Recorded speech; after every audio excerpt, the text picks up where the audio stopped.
Welcome to Declassifying the Paranormal. Here we reveal the secrets that sinister organizations attempt to conceal from the world, objects and entities that could shake the very foundations of what we think is, and is not, possible. On a previous broadcast we detailed the nature of the Red Sea object, SCP-093, however, at that time we did not yet have access to the logs from the various tests performed on SCP-093. Luckily we have now access and will narrate to you the full set of tests performed on SCP-093. Mirror Test 1. Color Blue. Subject is D20384, male, 34 years of age, strong physique. Subject's background shows instance of murder/attempted suicide. Subject is cooperative in all steps of testing. Subject entered the provided mirror while holding SCP-093, which emitted a blue color. Outside technicians observed that the mirror retained a true reflection until subject had completely passed into it, at which time the view changed to an outdoor landscape, heavily tinged in blue. Video feed follows in attached media. Camera activates, flickers to view. Subject is looking out over the same field reported by technicians. Looks like typical lowland plains, everything has a heavy blue tinge overlapping the normal colors. No discernible landmarks visible as subject pans view left to right, only grass, weeds, and a breeze moving the taller grass. No trees. No living beings visible. Subject moves forward as instructed, traveling for approximately 500 steps before something becomes visible. A patch of the land up ahead is barren and grass can be seen dying as subject approaches it. Approximately 300 steps forward, subject is standing before a hole in the ground. The hole has been dug using unknown tools of primitive origin. Pulley system engaged and the camera suffers a light shudder. Subject is instructed to enter the hole and after mild protesting agrees to do so. There is no apparent method of descent such as ladder or rope. Subject relies entirely on his own hands and the pulley system to slow the descent. Approximately 100 meters of cable is used before a bottom is reached. Light source provided in field kit activated 50 meters down when outside sources become unreliable. Sweeping gestures of the light reveal nothing more than dirt even at the bottom of the hole. Subject moves forward with assistance of light source. Asked about the blue tinge, subject expresses confusion and says there is no such tinge from his perspective, and never was. Light is visible down the passage and 150 meters of cable has been used. Out of the camera's eye, sound is recorded of the firearm being prepared. When questioned about these actions, subject states justified precaution and moves forward. The tunnel turns from bare dirt to a concrete enclosure. Subject complains of a stench. The light source is revealed to be ceiling light fixtures, a series of which with less than a quarter broken while the others function. A series of 6 doors, 3 to a side, span before the camera view with a 7th door visible at the end of the corridor that has been blocked by what looks like generic metal shelving debris. Debris shows signs of rusting and is typical of retail store units suggesting other human presences. Subject requested to try doors in whatever order he chooses. Subject tries first door on right, door is locked, does not open. Second door tries to open but does not budge, unlocked but blocked. Closing second door, third door is tried, same results as first. Going up the other side, the third door does open fully and light is bright in the room. Portable light switched off at this time as subject pans camera to inspect room. Room is bare, no contents, but walls are filthy. Subject states material on walls isn't dirt, but he can't identify it. Seems to resemble melted plastic but is brown in color rather than black. Door is closed. Second door on left side has no handle, does not move when pushed. The hole where the handle was is plugged by unknown material. All doors are shaped in such a way that nothing can visibly escape from the sides and space for movement is too thin to look through even at ground level. First door on left hand is locked, but part of key is present in lock from stem to the ridges. The back has been broken off. With effort, subject manipulates key to open door and immediately begins coughing. complaining of a stench. Walls of room are clean as his floor, ceiling is coated in the same strange brown material as the third room. In this room there is a makeshift cot made from aged blankets with a pillow, a wooden crate containing open boxes of what appears to have been foodstuffs. Language appears on video as squiggles, however subject states they simply read cereal. A second crate in the room contains what appear to be empty water bottles that have dried out. A book lays next to the cot, closed, no title or identifying marks. On the wall is what appears to be clipped articles, but language cannot be read. Subject asked to remove clippings for retrieval. All articles but one crumble at the touch due to age. The attacked article is put in a field sample container and seems the most recent compared to the others. Asked to investigate the book, subject begins to move toward it. Audio on the tape goes strange and a high-pitched screeching noise like grinding metal dominates all communication for 3.5 seconds. Subject has not touched the book still, and when the noise stops, subject asks Control to repeat request. Control made no request during that time as headsets were removed. Subject advised to leave room and notes that the door has begun closing slowly on its own. If left alone, will close. Subject advised to leave door alone and to investigate door on right. Careful review of the following 10 seconds of tape shows that as the camera pans, a figure is visible at the end of the tunnel where the seventh door is. The door is open only enough for a face to be seen through a crack just before the door silently closes. No details can be seen.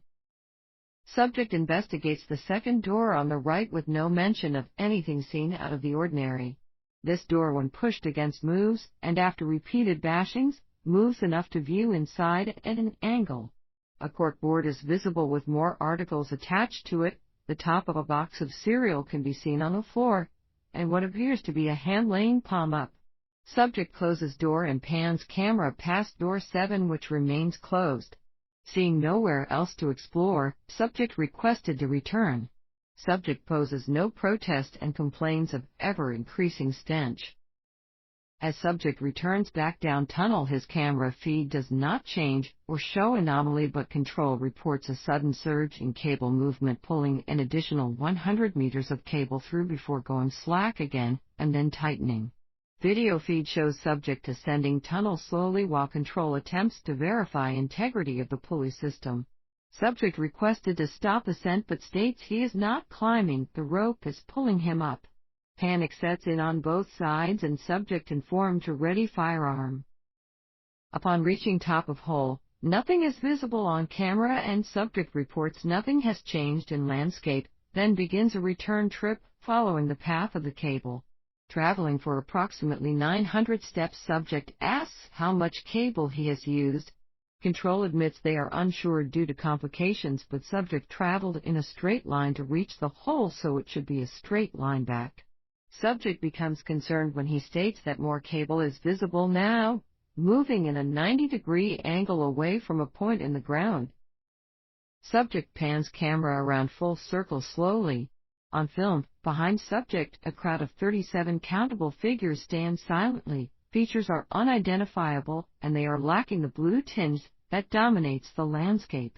Panic breaks in Control again, but subject notes only oddity as being the cable having an angled path. Subject tugs his end of the cable. It is taut and does not move. Control begins to reel in the pulley system, and slack rapidly wins. Watching the angled cable movement can be seen as grass is disturbed further down the angled portion from the reeling, and then the line vibrates as it meets resistance and emits a twang from the recoil.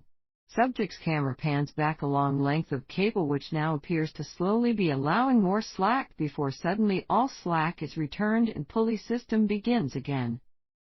Control requests subject return following cable path, and screams are caught on the audio with panic from subject. 5 shots fired as subject aims pistol at something not visible on camera. Control reports being able to see subject returning toward point of origin while camera shows wire disappearing into a point floating in the air. As subject passes this point, all cable is now in the pulley system and camera films only the floor. Control reports that the mirror took approximately 5 seconds to return to a reflection, and SCP-093 remained blue in color until 1 hour after being recovered from subject. A vile-smelling fluid was present on subject's clothes around his hands when firearm was recovered.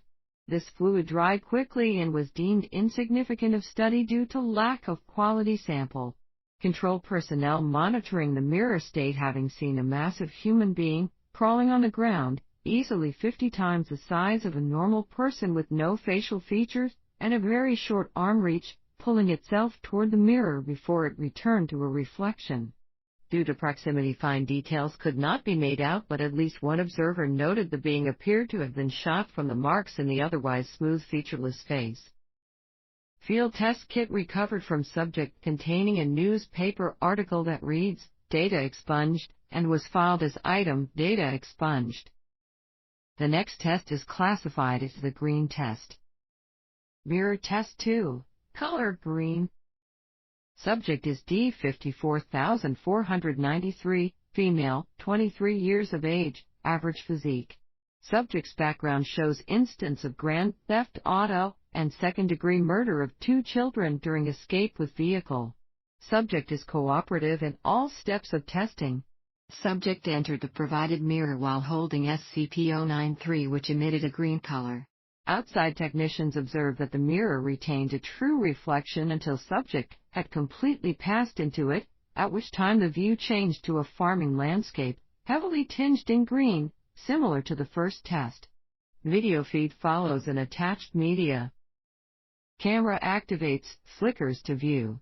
Subject is looking out over the same farmland reported by technicians. All greens through video feed are deeper, and green tinge overlays the normal colors of objects similar to the blue tinge in Test 1. No landmarks from Test 1 are discernible as subject pans camera over area. Present is a field long abandoned, in the middle of which stands the remains of a scarecrow of unknown design. Fragments left are rotted and torn. Nothing grows in the tilled land. A farmhouse is visible to the right of the field, large, 2 stories. A basement shelter entrance is visible at one end. Subject prepares her sidearm immediately and is asked by control to relax before proceeding, her heavy breathing dominating the audio feed. Subject takes a few minutes and announces that she's fine, then proceeds as directed to walk the perimeter of the farmhouse. Children's bicycles, 2 boys and girls, lay against the house near the shelter doors. One of the doors to the shelter lay in the grass, torn from the entrance as evidenced by splintering wood. On the stairs lay clothes arranged in a descending order, shoes to shirt going down them, belonging to a boy. Subject begins screaming at control, asking if this is some sort of sick joke. Control assures her they have never seen this environment either, and to please calm down. Subject takes several minutes to regain herself before continuing. It is unknown if SCP-093 is linking the subject's past with her landscape. After several minutes, subject agrees to continue. Communication to subject is muted and conversation of control making commentary about subject's jittery attitude make up audio for 1.5 minutes.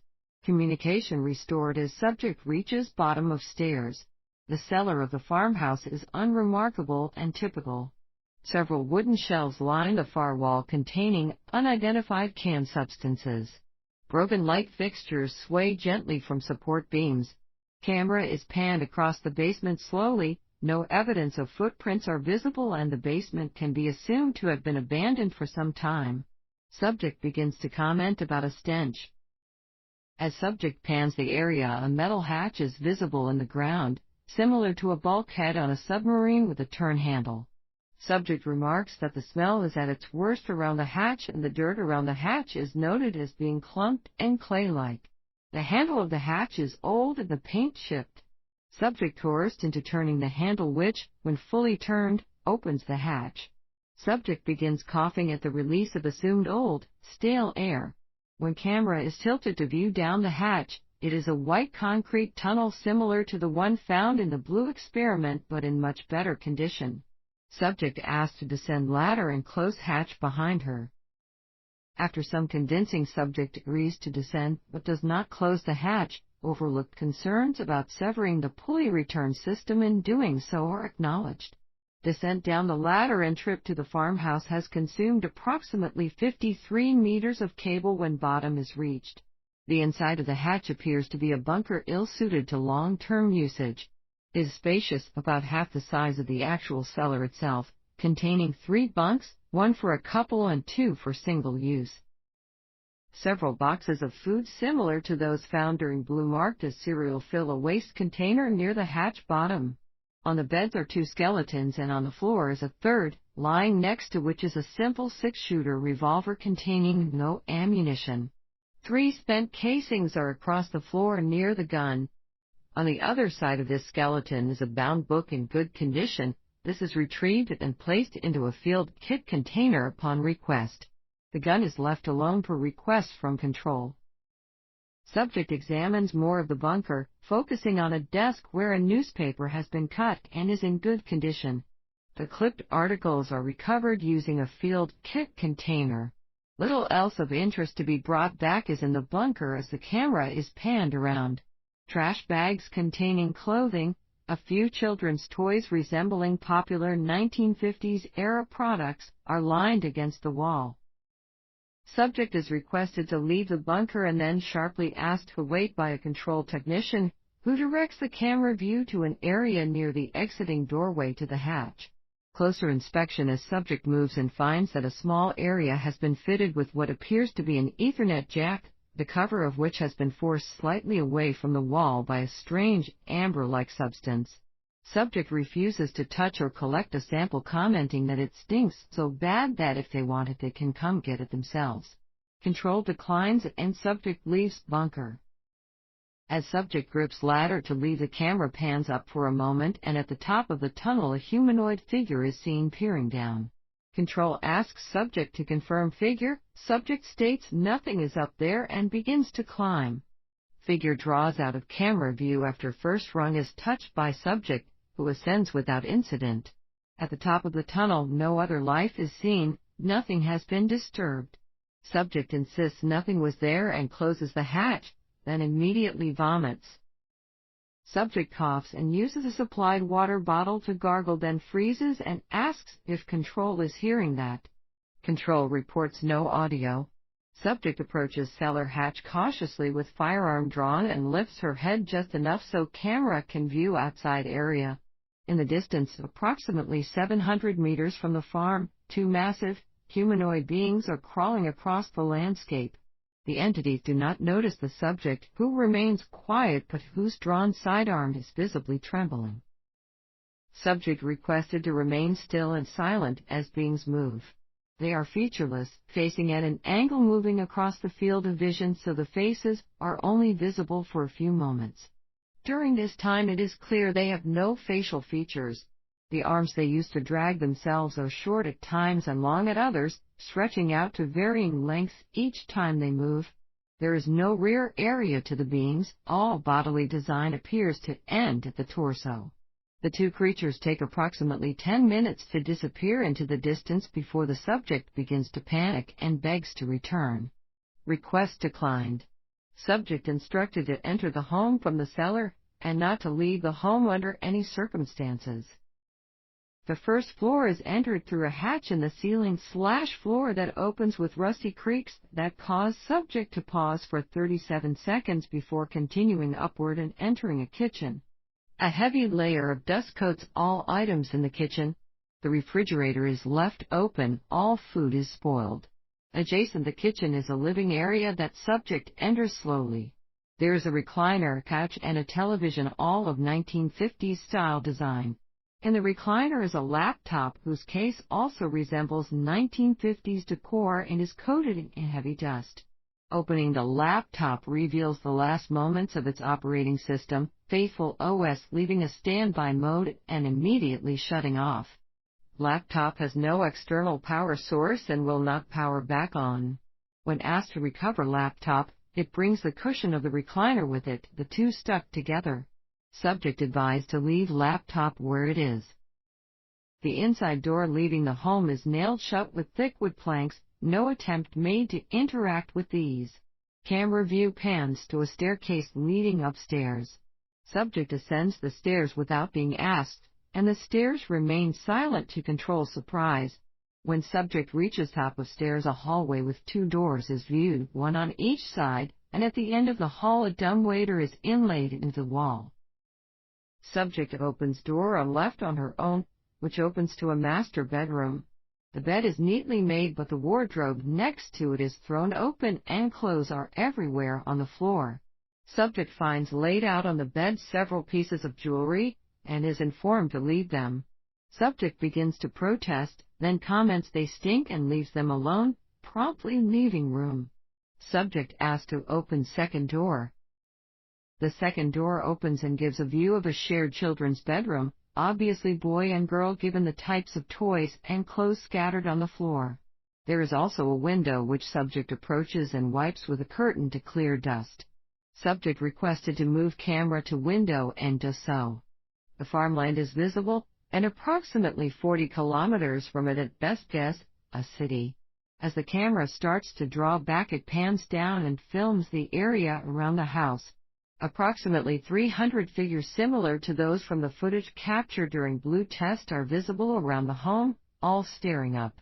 Subject asked to confirm figures but states nothing is there. Subject requested to return and quickly agrees.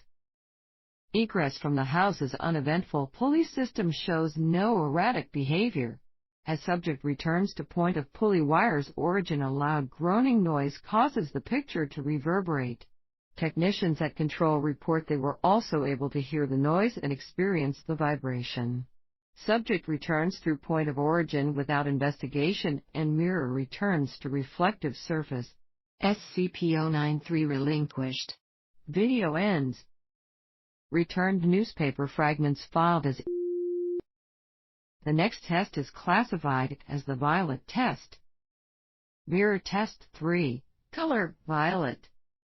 Subject is D84,930, male, 21 years of age, average physique.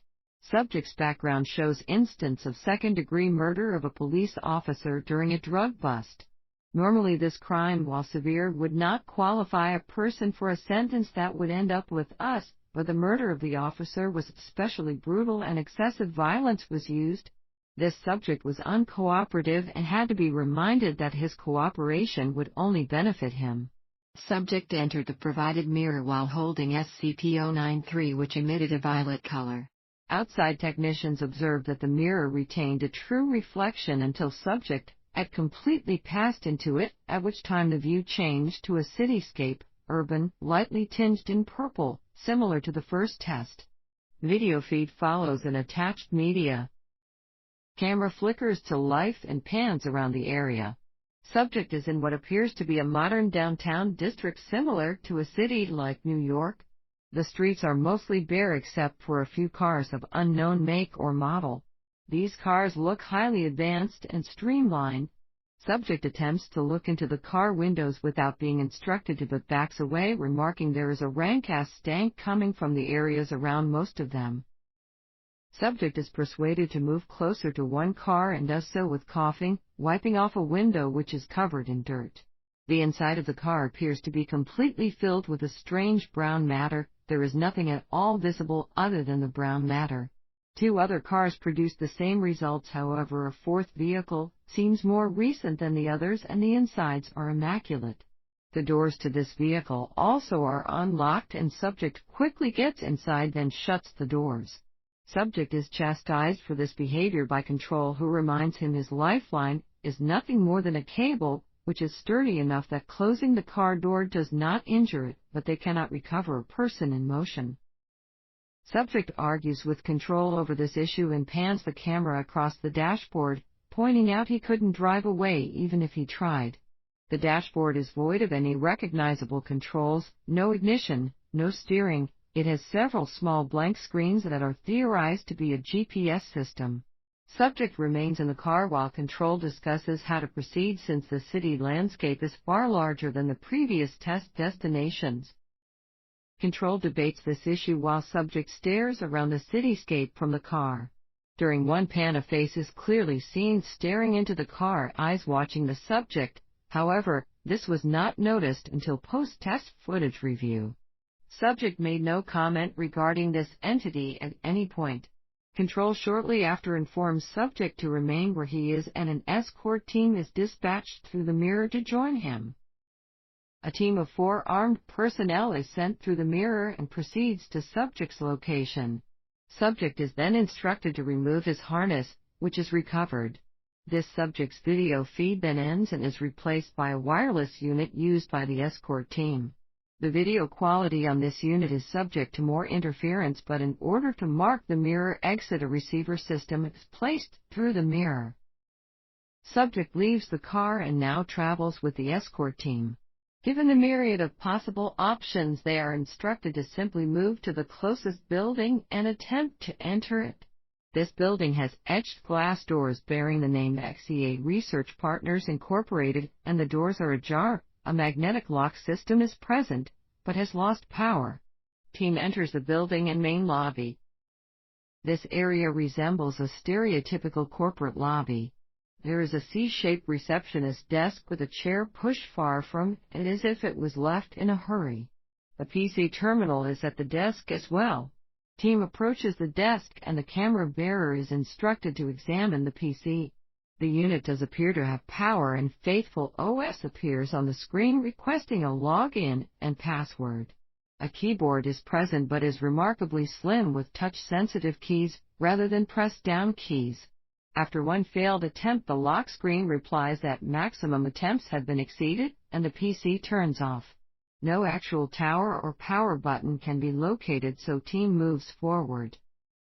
Behind the receptionist desk are 2 elevator doors, one to the left and one to the right, with similar touch-sense keys. The elevator on the left is broken, the door open and the shaft empty.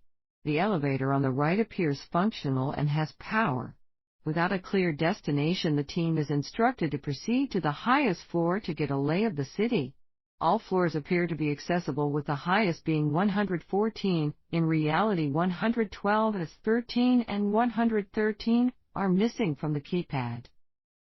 Journey up the elevator is uneventful during this time. The elevator does appear to take longer as it passes by 13 and then 113, suggesting that entire floor was built and nothing put on it.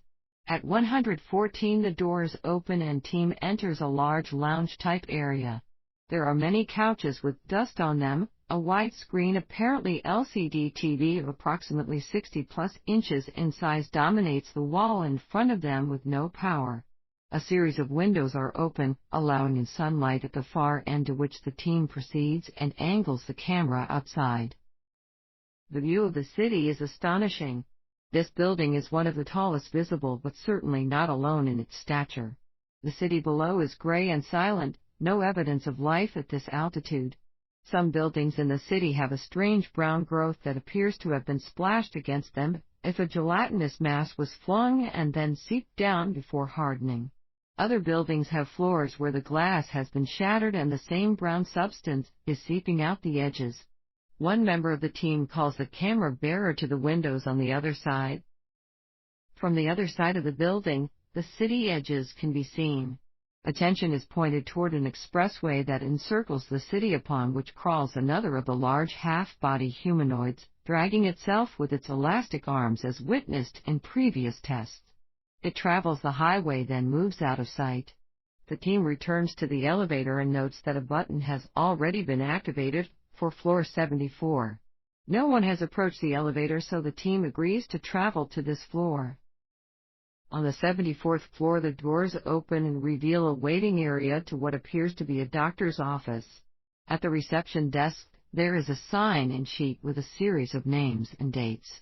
The dates on the sign-in sheet all carry the year 1953. A PC at the receptionist area is on and functioning at a user desktop. The background for the PC is a large set of praying hands with the word Faithful OS under them. On the desktop are a series of folders with years on them containing files that, when clicked using the center button of the mouse, open to a Word viewer. All files appear to be appointment information. On the desk is a notepad titled "From the Desk of Dr. Borisivsky, Blessed Purificationist." The door to the doctor's area is sketched with the same name and title as well as a crucifix. Opening this door leads to a white dust-free hallway that has 2 examination rooms and a key-coded door at the end.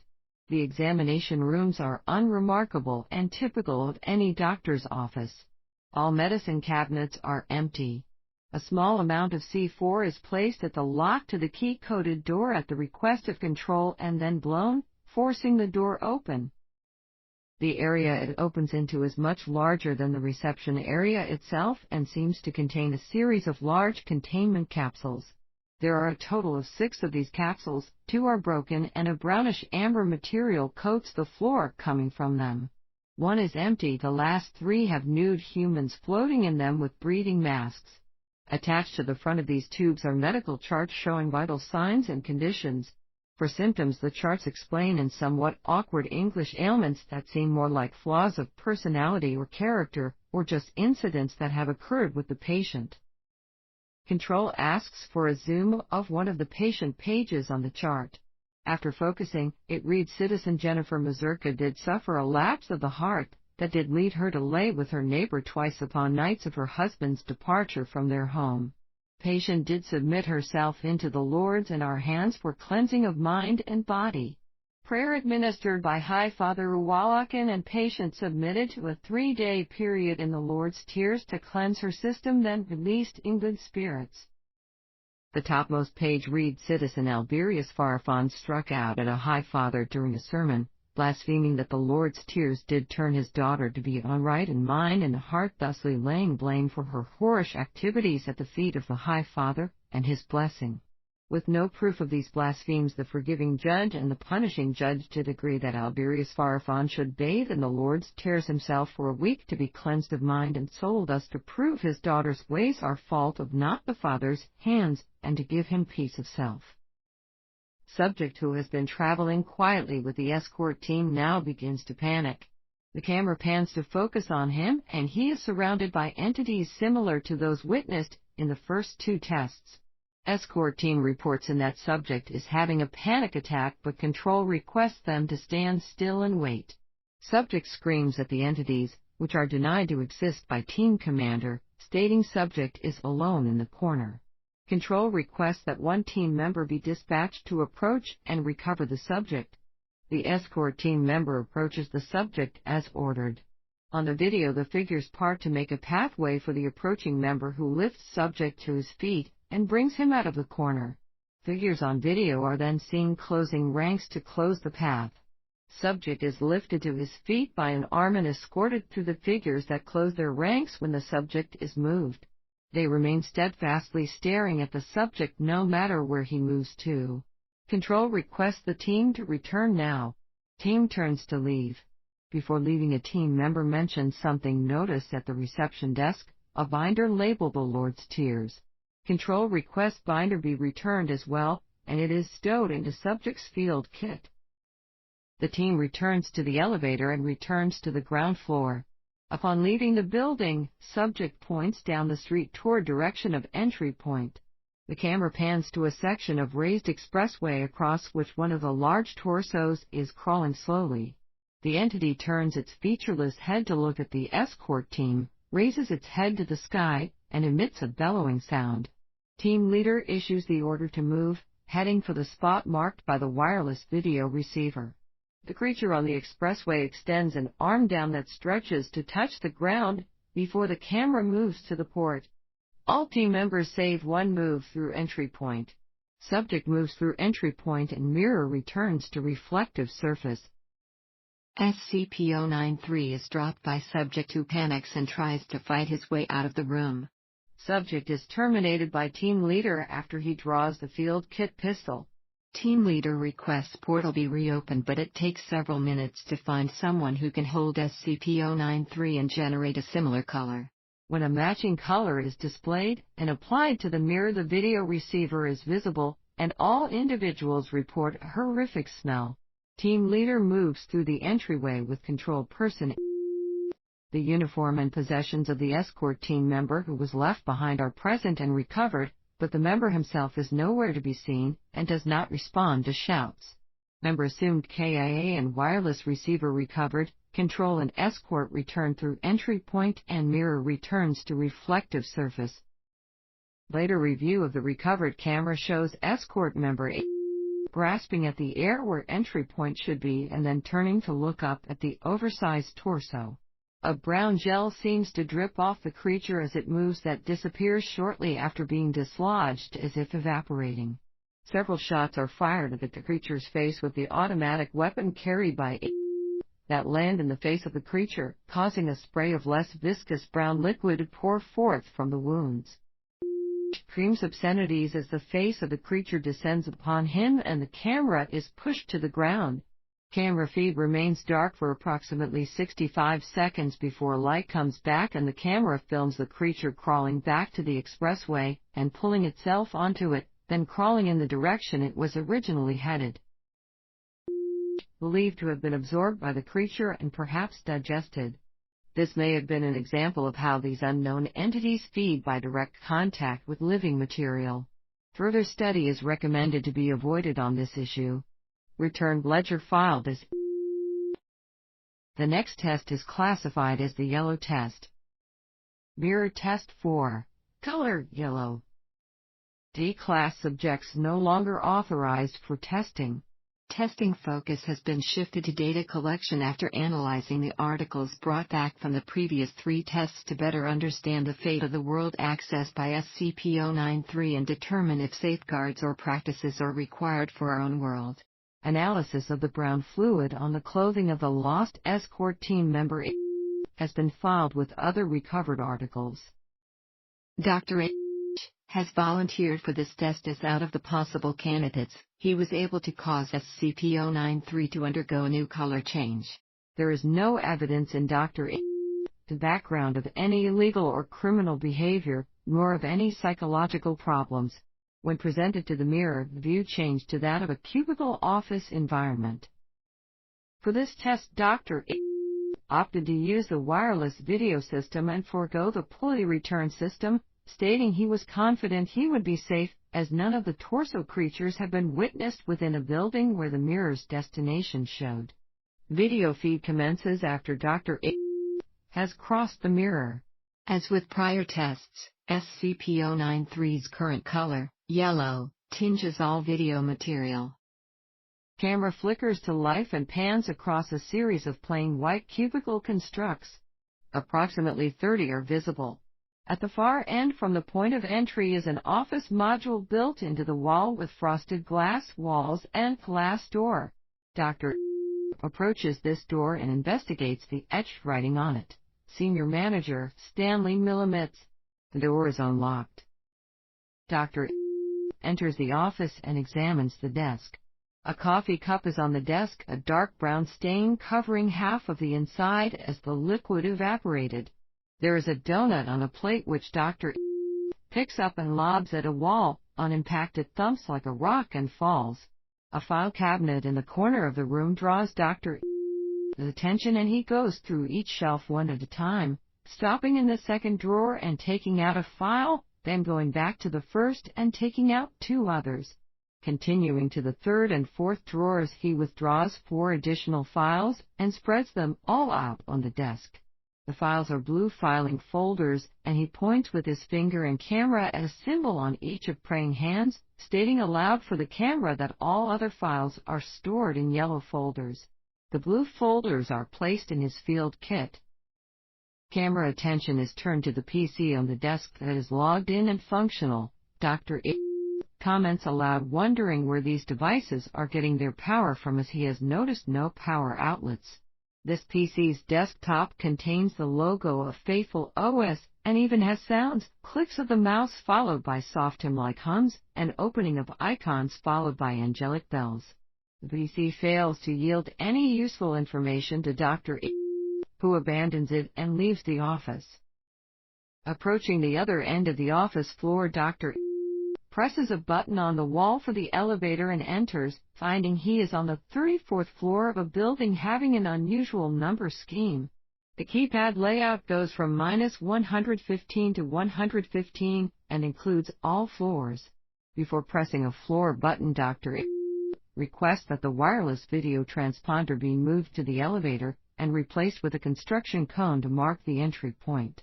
A second transponder unit is placed outside the elevator, and Control is instructed to recover the second unit and seal the test chamber should something happen to him. Then when all is arranged, he presses the button for floor -115.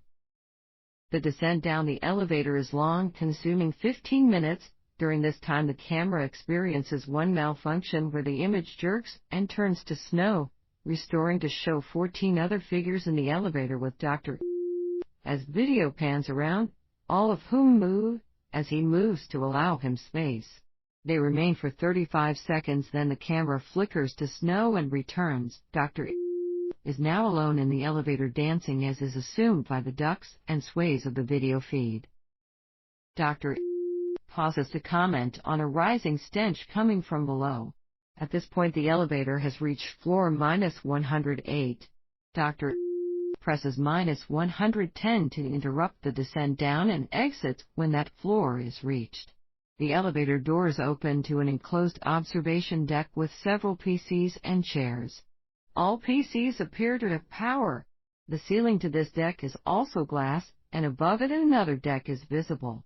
Dr. approaches the monitoring stations and checks one of the PC screens.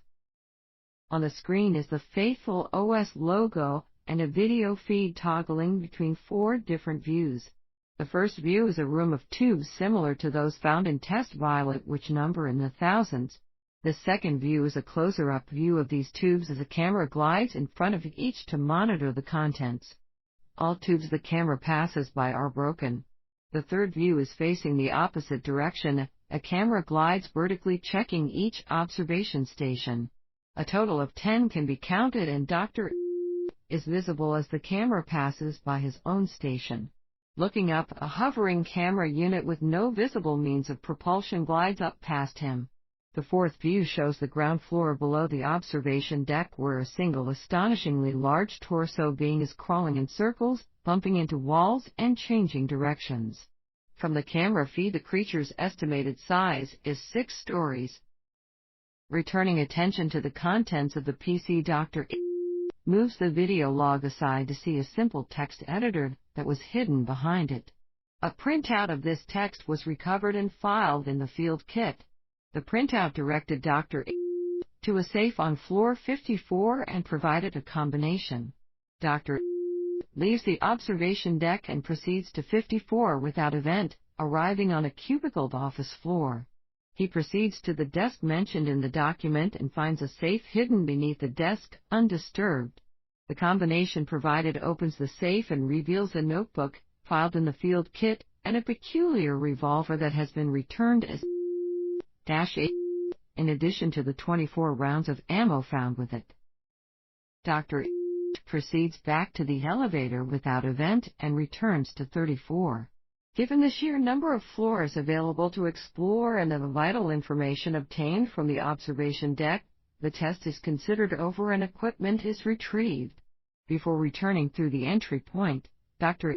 investigates a terminal nearby that has power and finds it shows the exact same screen the one on -110 shows.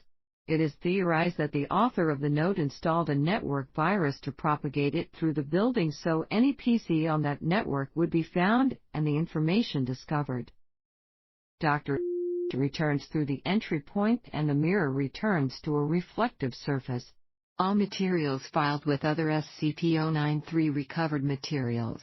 Analysis of H-H and the ammunition for it postponed for reason that it would require deconstruction of one of the rounds, and they may be beneficial until testing of SCP-093 is resolved. Video ends. The next test is classified as the red test. SCP-093 Mirror Test 5. Color: red. SCP-093 distributed amongst staff until a new color could be generated by contact with it. Service Technician H was able to cause SCP-093 to take on a fierce red hue and glow, much brighter than the object's normal color. H agreed to assist with the test of SCP-093. Per Dr. H's request, given to Technician for use in this test. When applied to the mirror for the test, SCP-093 generates an unknown environment. No color tinge appears present on the displayed destination, which is comprised of red stonework. Technician enters the mirror and video capture begins. Video flickers to life and technician, known hereafter as subject, is viewing a large cylindrical pillar that is rotating on its own. Object is of unknown height and appears to be 1.8 meters, 6 feet, in width. Holes are distributed throughout the object at seemingly random intervals. On occasion a beam of white light is emitted from these holes. Turning of the camera finds that the beams are connected to a multitude of objects similar to SCP-093 that are part of the room's wall. The room turns out to also be cylindrical in shape with countless copies of SCP-093. Subject turns back to entry point and finds it is a section of the wall that is missing its copy of SCP-093, presumably the one carried with subject.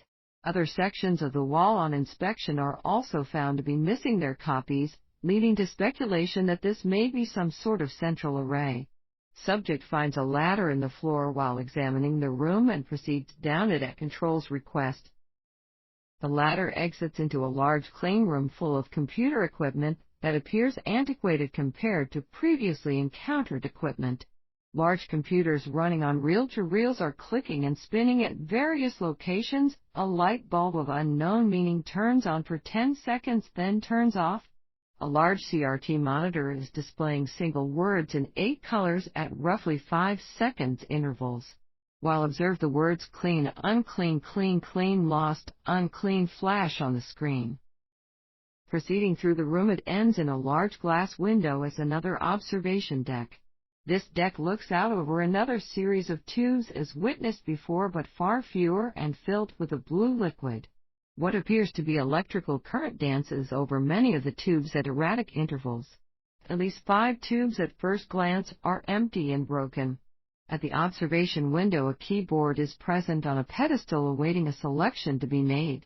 The options available on the screen are tube status, which waits for a numerical input, reports, situation X549, situation X550, evacuation log, bullshit, agent -A, report, and facility fire plan.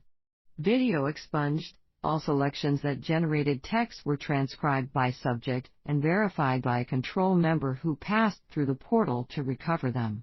This process took approximately 2 hours and video feed was deleted to condense this report. Recorded documents are filed as video interrupted. Control lost contact with subject approximately 30 minutes after departure of control tech. Subject was asked to remain in area and observe the machinery and the containment room to make observations for debriefing. The SCP-093 mirror portal returned to a reflective surface prematurely and all video contact with subject was lost. Control was unable to re-establish due to SCP-093 being across the mirror. A time lapse of 1 minute and 48 seconds, 148, was recorded before mirror portal re-established itself, and subject returned through portal. Subject appeared to be in good health and condition despite the time loss but spoke little. During immediate debriefing, subject underwent sudden convulsions and medical staff was alerted. While attempting to subdue subject, he displayed enhanced strength and used A to shoot one of the debriefing staff, killing them. Guard shot subject once with a sidearm in the heart and once in the chest, but subject did not fall. All staff evacuated room and a second shot was fired by subject which missed. A more heavily armed team entered debriefing room and used automatic weapons to dispatch subject. Reports confirm that subject did not bleed when shot but instead leaked a green/brown substance that seemed to be a mix of solution observed in some containment tubes and the material recovered during Test 3. All further SCP-093 tests have been discontinued while review of materials recovered is in effect. A secondary tape recording device was found to have activated in the field kit after loss of video feed, and its contents have been filed with other recovered materials. All recovered materials from SCP-093 testing are Level 4 classification. Release must be approved by no fewer than 2 Level 4 personnel. Staff with acceptable clearance, please sign in with Dr. H for access to the materials recovered from SCP-093 tests. Recovered materials.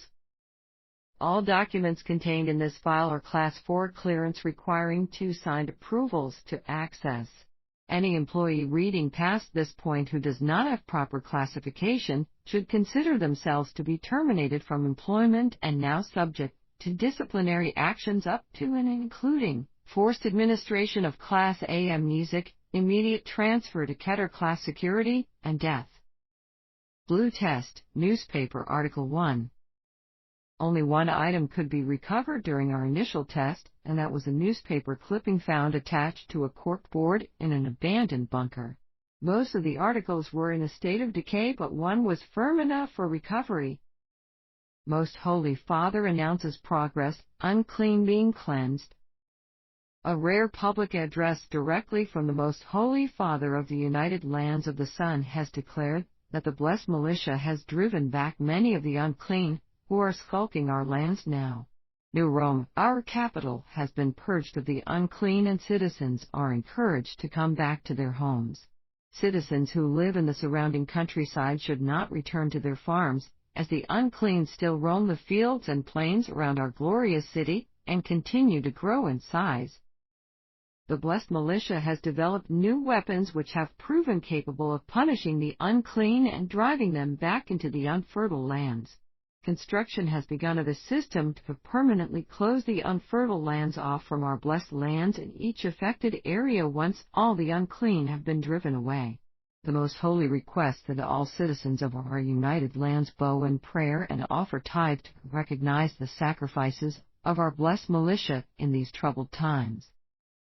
Reports have been coming in that falsely accuse the blessed militia of having committed sin against the citizens whose homes they are inhabiting as they travel bravely through contaminated lands. The Most Holy would like to remind the people that blasphemy against any who wear his mark is the most grave of sin, and unfounded accusations will be punished accordingly. We should work to support he and his men however possible, just as they lay down their lives for us.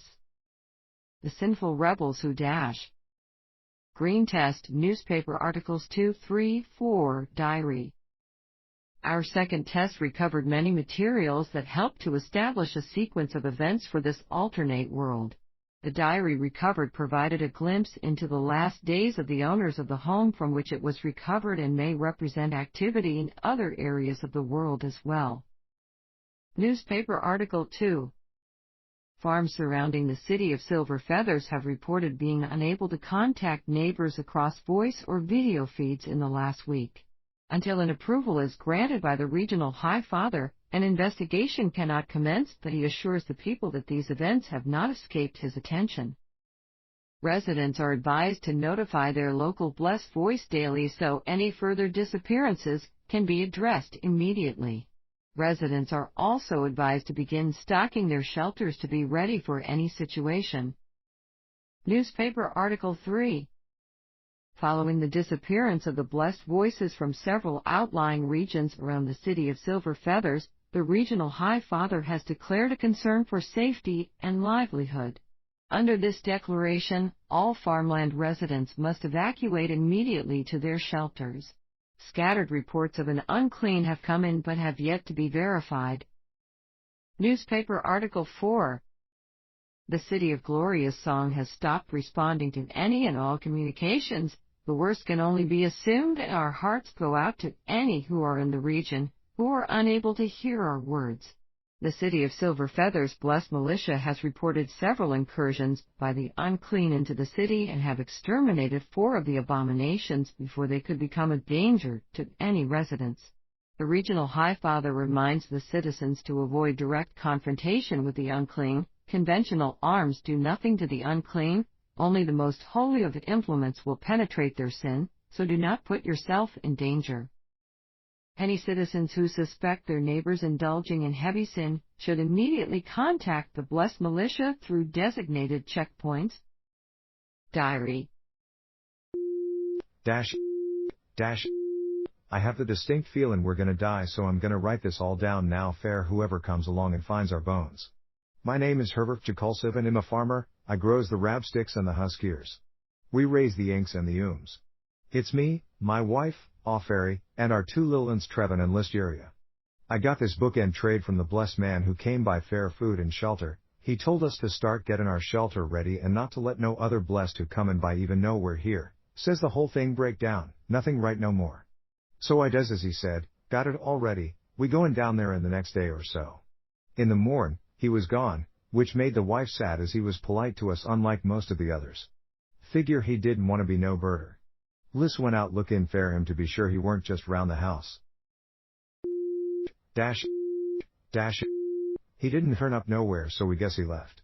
Strange enough, Liz found his clothes round a mile or so away, and all his gear, but no him. She left it all there, and th's fair the best if what happened that I think. I'm clearly no educated man, don't claim to be, but I can put two and two together and tell you that things are bad out there. For everyone and especially for us, cause it's comin' way too close. Sometimes, you can smell it, that's when we hide. Smells like a leg of meat that's been rotten for way too long and just won't go back into the dirt. Even the soil is rejectin' them, I guess, refusing to let them be buried to die. Dash. It came. Too fast, we weren't ready. The smell came in the night, maybe we would have been fine, but the little uns were afraid, so we went to the shelter. Trev was slow, he saw it, kept staring at it as it shambled by. It ignored us until he screamed when I was getting Liz and the miss down in the shelter. I went to get him, but it was too fast. I saw him standing up there, screaming, and then its head came down on him, pressed over him. He tried to run for the stairs, trying to get to us, but then in a blink, he was gone and had pulled away. His clothes fell into the cellar like he vanished out of M. I got into the shelter, slammed the hatch and locked it. I think it knows we're here now, it'll try to get in, take us too. No tellin' how long we got, plenty of food though. I was wrong. The food was rotten, something got into it, or I just didn't notice. We're eatin' what we can. There's food, but not enough, and that thing ain't leavin'. It's trying to find ways in, smelt the smell, comin' from the lifeweb plug in the wall, something seeped through it and we kept away. It got all hard like a rock and don't smell no more. Maybe the power in the plug finally let it die. I went up, to peek. Cellar is fine, Trev's clothes still on the stairs. Peeked outside. We're not gonna make it. There were 10, 20, 30. Couldn't count, so many, all going in a circle around the house, looking at it with those faceless faces, and the stink, oh the stink. Went back into the shelter and locked the door. I don't want to see my family rot away. I think faster is better. The miss, she agrees. We won't tell Liz, she'll be first, then my wife, my love. Then me. I'm sorry, but I'm not sorry. I gave the best life to my family possible. It was them holy ones what brought this. I'm gonna pen this in memory to my great pap. He was old and knew stories older than himself. Says those unclean they preach about, those unfertile zones they say stay out of. All cause of the most holy bringin' the world together. Them things are the ultimate sin. Everything about us that was evil and impure, it's them. They don't know nothin' but doin' what they do, don't even know why they do it, they just do it, take us into them, then we're gone. I asked Pap what they were and he lit a stick, took a puff, and he said, don't know. Nobody knows, nobody who'll admit it. But if you see this symbol, if you see it, you run boy, you run fast, you run far, and you hide, and you never go back where you saw it. That's all I know. I remember the symbol, was on the rock he kept on his neck under his shirt. Next day, Pap was gone, nowhere to be found. Dad weren't sad, said he knew it'd happen one day. Pap went home. See you soon, Dad, Pap. Data expunged. Symbol matched symbol found on SCP-093's surface as one of the deeper engravings. Also matches symbols noticed on video feed of final test on SCP-093 duplicates. Violet test, Office Ledger. The third test with SCP-093 resulted in the unfortunate loss of a security member but also allowed us to recover a ledger with insight into the medical procedures carried out on the alternate Earth now termed the 093. Patient, Jennifer Mazurka. Recovery tube, 001-1. Mixture, 35% tears, 30% nutrient, 10% height. F.T, 25% blessing. Summary: Jennifer Mazurka is 20 cycles of age and during her 18th cycle was the victim of a HOV ride accident that resulted in brain damage and misalignment of her moral processes. She is prone to violent outbursts and can only be calmed down by impure stimulation. Because of this, she actively seeks out strangers to mingle with, and her parents have requested of the High Father that she be set to the tears to mend her mind and body. Patient accepted. During preparation for the tears, subject went into a rage, and the attending hand went to recover a sedative. Jennifer tore her clothes off and screamed impure words at me, so I locked the door and instructed the hand to wait outside. I am half shameful to admit I laid with Jennifer a total of 7 times before putting her to the tears. It has been very long for me, and her parents have abandoned her to our care, so care for her I will. Before setting her to the tears, I authorized a blessed probe of her body functions, and found she is settled now with Young, and tests confirm it shall be mine. I have mixed her bath to accommodate this, and she will soak in the tears until her body is ready to give life. Patient: none. Recovery tube: 001-2. Mixture: none. Summary: none. Patient: Alberius Farafan. Recovery tube: 001-3. Mixture: 80% tears, 20% nutrient.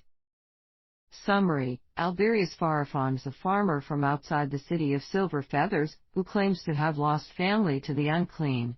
He confronted the High Fathers of the city and demanded compensation and retribution for the loss. The High Fathers deny the existence of unclean beyond the unfertile lands and refuse compensation or retribution. Alberius struck a High Father and was arrested and sentenced to a cleansing of the soul. His mixture is primarily tears to seep into the soul and cleanse his heart and ease his pain. The lawkeepers state his family is indeed missing, so his sentence beyond the tears has been dropped in sympathy for their loss.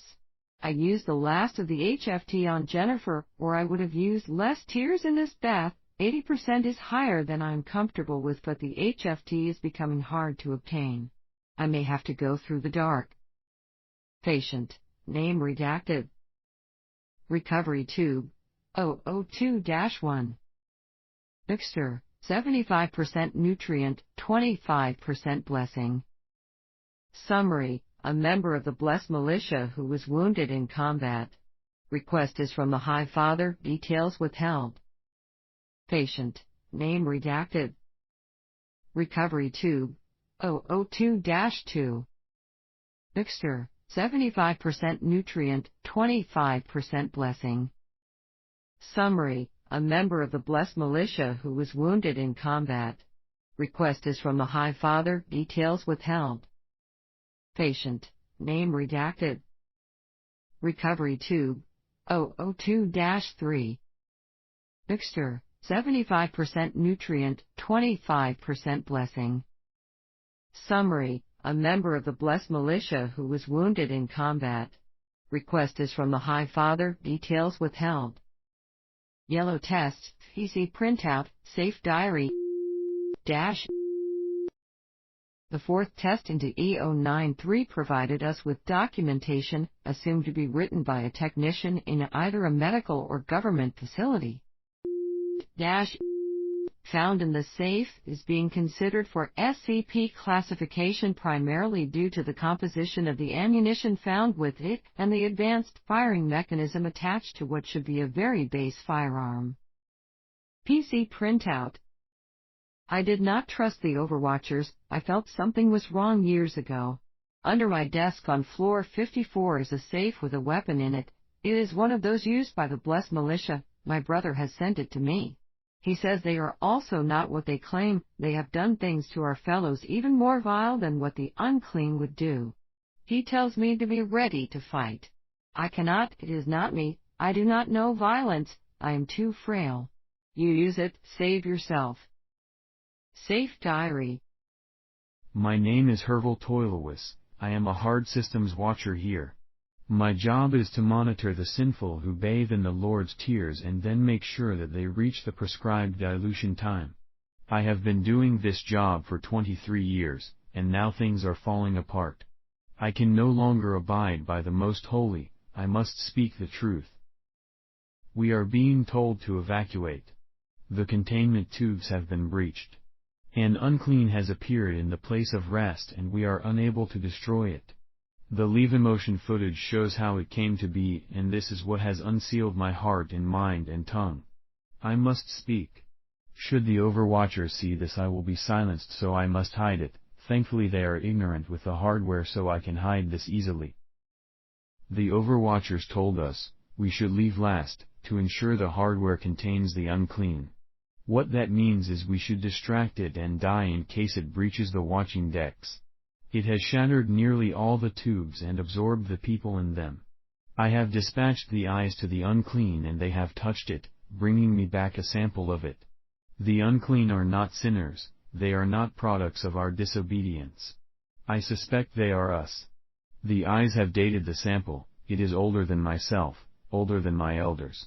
It is over 200 cycles and ages. 200. The sirens are still sounding, but no signal has come for us to leave.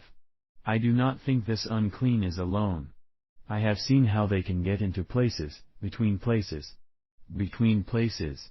Is that where they have been, all this time? Between places? The makeup of the unclean is unstable, molecules detach and reattach almost before my eyes, as if to move the entire thing reforms itself in space and time.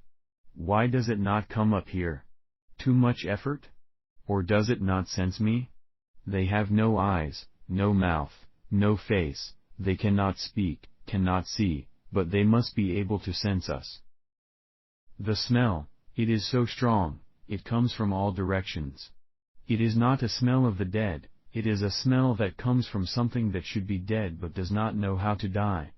The War of the Holy Union, I think that was where it may have started. We are united under the Most Holy, but what does he owe us? Nothing. We merely keep society running while those on high benefit. Is this not how it has always been?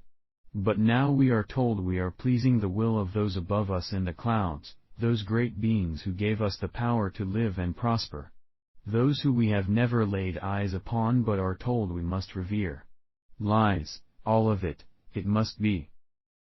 I am using the eyes to create a fluid to oppose the makeup of the unclean sample. Perhaps they will cancel each other out. I will leave soon and store the rounds here. I cannot use the weapon, I am too weak a man for this. I will protect my family with my mind and not with my rage. We will be safe in the fields, I know where to go. I will go above now, to my family. I will leave the hardware running, I was told to turn it off, but this is where I defy them. It will run, this will watch, the eyes will see for however much time they have. Someone will read this, and someone will know. Take the gun, take the fluid, do not listen to the Most Holy, we did, and we are damned. Dash is a revolver-style weapon with two 12-bullet cylinders. The design of the gun has one cylinder on each side, raised slightly, so they may flip into the gun itself and then rotate, firing all rounds, before flipping back out and allowing it to be reloaded while the second is usable, allowing a total of 24 shots before it runs empty. There is no firing pin on this gun, but instead there is a pullback slide mechanism that must be used to prime the active cylinder. At the time of recovering, all 24 slots contained a syringe-style bullet with 32 needles on the end. On impact, it is assumed the force of the shot will press the liquid inside into the target. None have been tested. Of express interest is that these cylinders can hold standard .45 caliber ammunition, which has been tested. The gun uses an ultra-high power magnetic rail system to deliver the shot, so the gunpowder in the bullet is never used. In consideration is a redesign of a round that will utilize the gunpowder mid-flight to add even higher velocity to the round, or that would explode on impact for higher yield. Read tests, PC printouts. The final authorized test with SCP-093 resulted in the loss of a skilled service technician, but allowed us to recover very revealing documents that can only be assumed to not have been intended for public knowledge in any world. Curious among these is Agent report which appears to have been written by a Foundation employee several decades ago. While these paper printouts were the best material recovered, it seems that the system used to create them allowed for multiple forms of input, including typed and verbal speech to text. Some audio logs of the printouts below are available but must be requested in advance, with fully written explanations as to why. This dual input system seems to explain the variances in the style between users, as well with assumptions made on the part of the software while performing conversions. Facility Fire Plan. In the event of any emergency requiring the facility to be evacuated, all Clear 4 staff should report to Train Station 3 and use their vial to call the evacuation train. Only one vial is required to call the train and may contain any amount of tiers. An empty vial will not call the train. Clear 2 and 1 staff should remain at their posts until either 10 minutes after the departure of Clear 4 persons or until authorized by Clear 4 staff. Clear 3 staff should utilize the protective garments at their stations and weapon lockers before proceeding to designated crisis areas, as dictated by Clear 4 staff. Reports. 3 unfertile zones have increased 25% in size in the last 7 days. Containment teams are not finding any presence of unclean in these zones, but they are visibly confirmed as expanding. Clear 5 level High Fathers have confirmed breaches in the holy chambers at each of these zones, all chambers found empty. It is believed that the unclean have breached containment on the holy chambers, dispatching additional guard to remaining chambers. Situation X-549. Expansion of Zone 6-4-2 has been confirmed. Unfertile zone containment procedures in effect. Containment staff dispatched to site. This is the 10th report in 30 days, upgrading to situation status. Reports from Clear 5 High Fathers have stopped at all affected. The city of His Word has been placed on full lockdown and all travel denied in or out. Other cities are now in alert mode and combat teams are being dispatched to city perimeters. Situation X-550. The great land of Hufusha has fallen per satellite images. Entire landmass considered tainted. Outbreak of sin reported in Levina, and that landmass has requested assistance from the Holy Union. Assistance denied due to our own outbreak and mass reportings of unclean. Clear 10 staff have issued the order to evacuate via the gateway and for all Holy Union authorized persons to proceed to the nearest sky platform for evacuation to Star Eden to continue monitoring status. Gateway keys are being ejected to prevent spread from this center to other space/time vectors. Resurrecting staff are being awakened to monitor and continue reports here as we evacuate. May His blessings forgive our greatest sin. Evacuation log. Evacuation in progress. Shuttle 1 away. Shuttle 2 away. Shuttle 3 error release us why Shuttle 3 error launch aborted, proceed to Shuttle 4. Shuttle 4 reporting delayed launch, overloaded, triage protocols engaged. Shuttle 4 reports passenger limit obtained, preparing to land. Release us what did we do? System detecting electrostatic activity compensating comp 101 septillion 11 sextillion 11 quintillion 101 quadrillion 101 trillion 10 billion 101 million 110,000 11. Or why were we hurt? What did we do? Why were we hurt? What did we do? System shut down.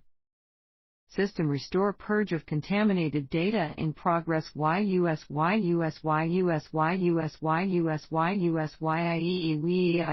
we listen.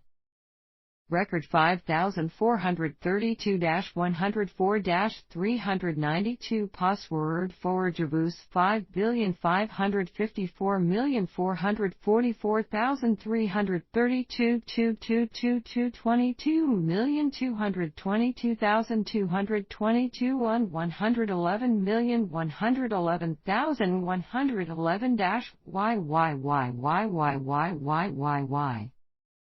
System purge. Purge. Pure. Bullshit. Bulls. WTF is this place lol? Okay, so like there are PPL type and stuff here, so I'm gonna type 2 lol. So like I found this rock in the pond by the house and it was all kinda glowy and stuff when I picked it up, so I'm like, oh wow, pretty, and when I pick it up the pond you called see the bottom, it was this weird room with a glowy rock thing lol. I don't know, so I guess fell into it, oops, and now I'm here and not there and really am kinda scared. But this place is like a movie set, so it's cool lol. Terry, some guy I can hear talking, he keeps asking me to come downstairs, but I don't see no door. He keeps screaming for help too, cause I told him to eat me laughing. He won't shut up. I guess I could try going back into that room, but it's so creepy in there I'm sorta scared to laugh. Bulls. Oh, so hey, I found a door. It's like in the floor instead of on a wall, so like I'm gonna go tell that guy yelling to shut it up so I can go home. Barrel. Agent dash report. My name is and I am an agent at the Foundation. The year in my world is 1972.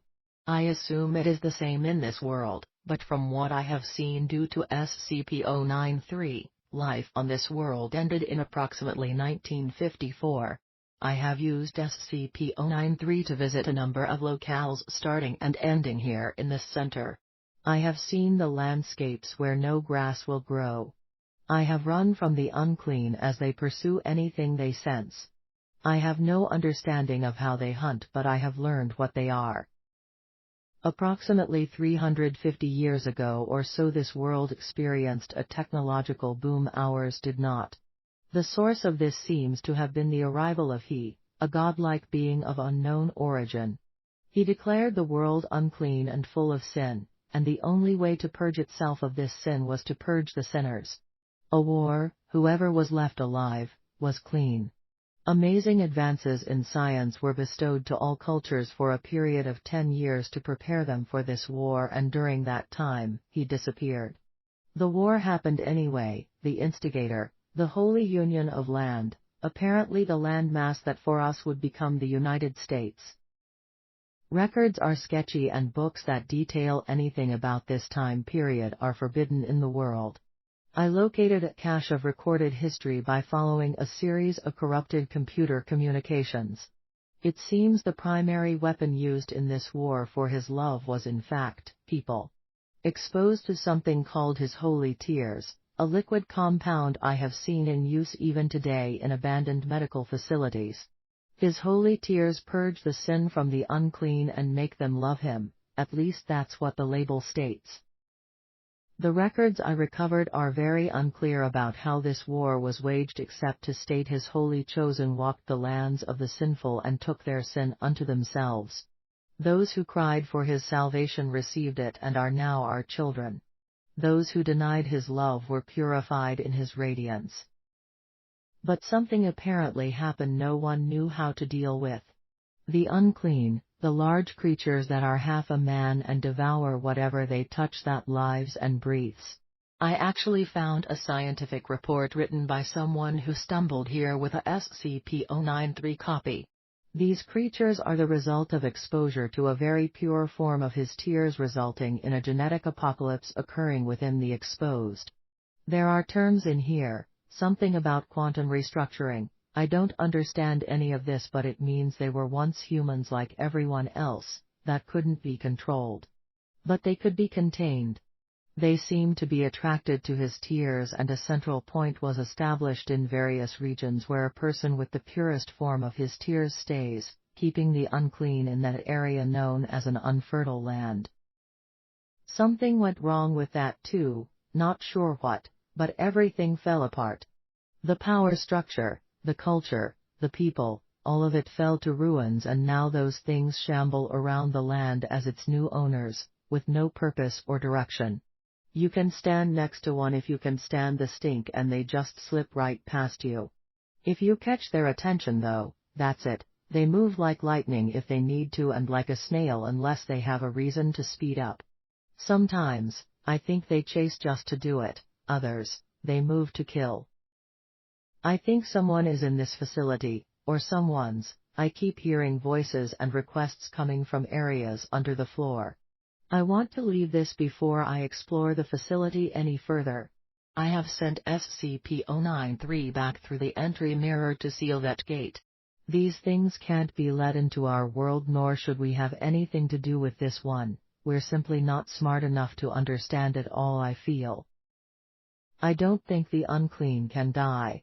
They're immortal, but they don't want to be. They just want to die. There. In my head, I think. I didn't notice it till just now, but equipment in this room is starting to react to me, words on the screen, begging for help. I remember touching the tears, smelling it, tasting it, just a touch. Not eating it, just touching to it, tasting for acidity. We have pretty stupid investigative procedure, I think, haha. The High Fathers are alive. They have technology we only imagine in our comics given by him. Some of the records on this machine indicate space travel, but they didn't go far, just far enough to watch the world fall apart and wait to come back and take it. But if they're up there, who is in this building with me? I've seen the faces of the people, the unclean. They show up on the pictures cast by the machine, in the room with me, watching me. I think they're everywhere on this world, only seen by machines now. They don't look sad or happy, just curious. They want to know, why them, why did it all happen? I don't know. I just don't know. They showed me things when I touched them, and it's not quite like the records say. The unclean remember it all. Every person they touch becomes part of them, safe inside them, but dead to us. Every mind, every feeling, every terror, it's eternal to them. I kind of want to join them, but too much to do. They want me to find him, kill him. There was no war, it was him, it. It came from between the folds of time and space and worlds and light and dark, something that is but should not be slipped in, and called out to them as their god, and they believed it, and they tasted it and touched it and laid with it and became its property and did its will, and it is still here. The SCP-093 it brought with it, pulled forcefully with it, built it. I don't know, they don't know, but it belongs to him. It lets him move between places, between worlds, so I broke it, ha ha ha. I threw pieces of it away and through holes, so those doors are closed just like ours is closed, and I can't go home, so what else can I do? It calls out through the rock, somehow. It knows where they are but can't touch them, but if you hide the rock he can't call out, and he's stuck too. I got you, you son of a bitch, I got you, bang bang, ha ha. I touched him with my fist and my gun, and he fell down, but he'll get back up soon. I'm sorry, I did all I could. Let me sleep now, please. Let me sleep. Thank you for tuning in. We hope that you enjoyed this broadcast. If you did, please subscribe, like and share it around.